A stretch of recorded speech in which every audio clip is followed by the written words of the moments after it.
Sveiki, mīļie! Šoreiz es drusku gribu pastāstīt par tādu lietu, kad noteikti jūs esat pamanījuši, ka it īpaši tagad, septembrī varbūt vairāk, notiek lielākas pārmaiņas. Tīri enerģētiskā ziņā tas noteikti ir saistīts arī ar to, ka tagad atkal diezgan bieži ir dažādi aptumsumi, mēnesis aptumsums bija, septembrī bija īpašs mēnesis, oktobrī būs savādāks mēnesis, un tās ir ļoti lielas pārmaiņas taisni enerģētiskā ziņā, un noteikti mēs katrs arī izjūtam uz sevi dažādu veidu kaut kādas izmaiņas, kaut kādu diskomfortu, kaut kas nesaprotams ar mums notiek, ar mūsu enerģiju, ar mūsu veselību pat.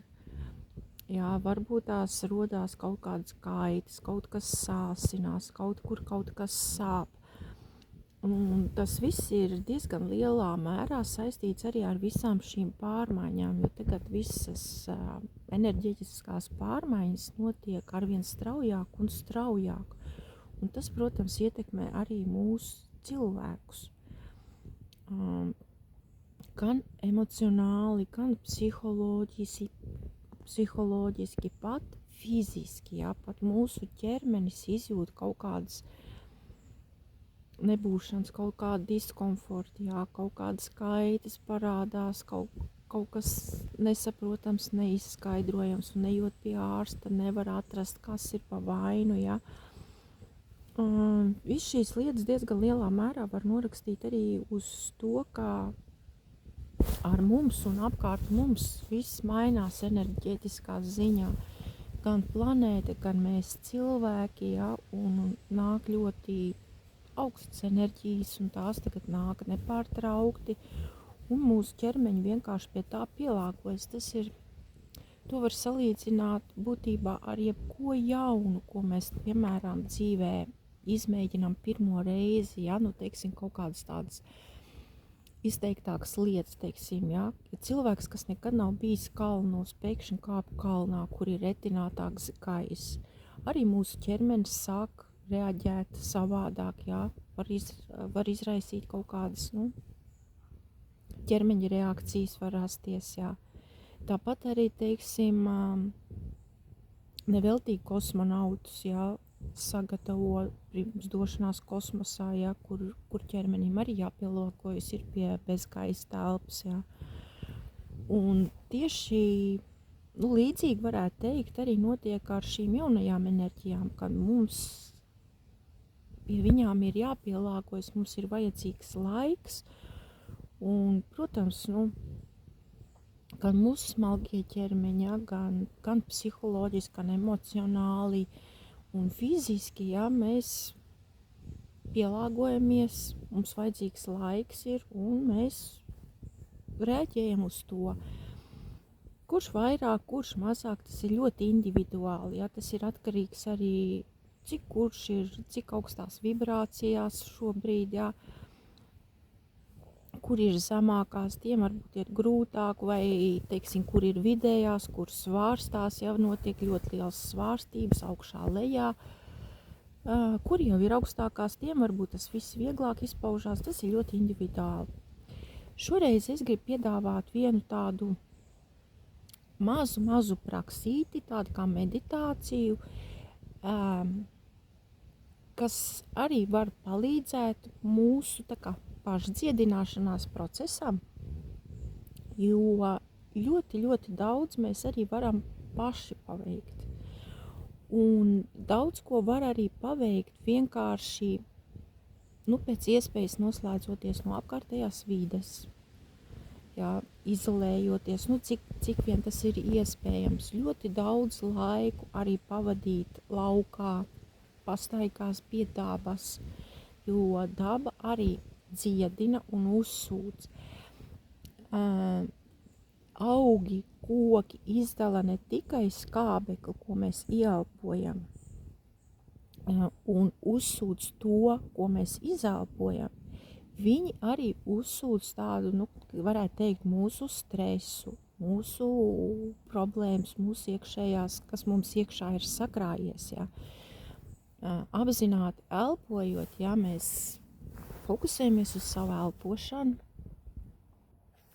un izelpojot, ja, mēs arī iedomājamies, tā kā sajūtam, ja, ka mēs izelpojam arī visu, kas mums iekšā sakrājies, ja, visas negatīvās emocijas, stresu, pārdzīvojums, satraukums. Un to ļoti labi ir darīt brīvā dabā. Visideālākā vieta ir mežs, kur ir pilns ar kokiem, ja, jo koki to uzsūc. Viņi to transformē, pārstrādā, un mēs no kokiem saņemam to, kas mums ir ļoti vajadzīgs. Pirmkārt jau skābekli, ko viņi izdala, kas mums ir vajadzīgs, elpojot, ja?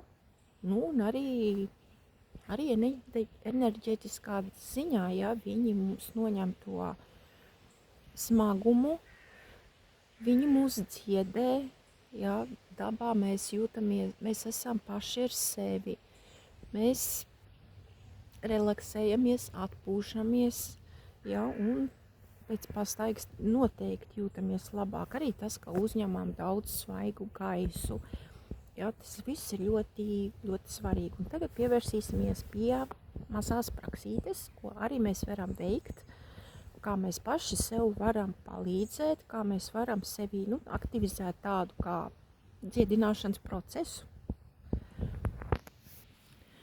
Vispirms mēs ieejam tādā dziļākā meditatīvā stāvoklī un piesaucam visus savus debesu palīgus.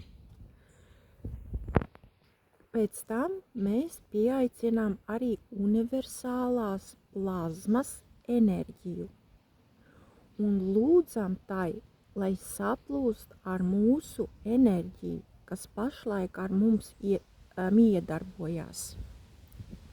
Pēc tam koncentrējām uzmanību uz problemātisko ķermeņa daļu, kur mums kaut kas sāp, kur mums kaut kas kaiš, kur ir kaut kāda slimība, kaut kāda problēma, piemēram, ja?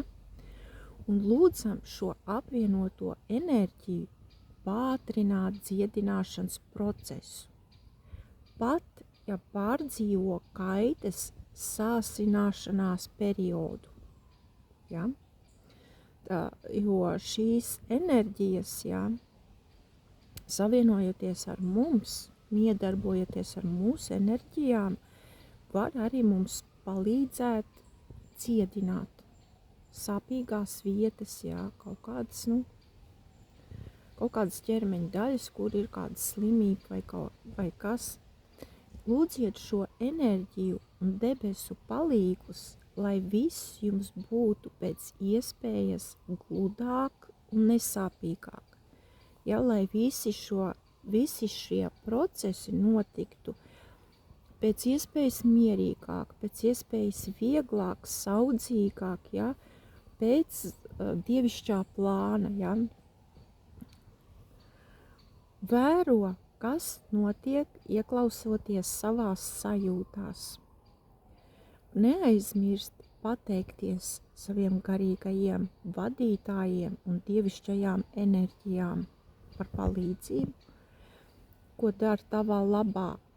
Un pēc tam tad kādu laiku pavadot, ja, šādā meditatīvā stāvoklī, ja, pēc tam izejot no meditācijas, kad enerģijas plūsma pilnībā ir izsīkusi.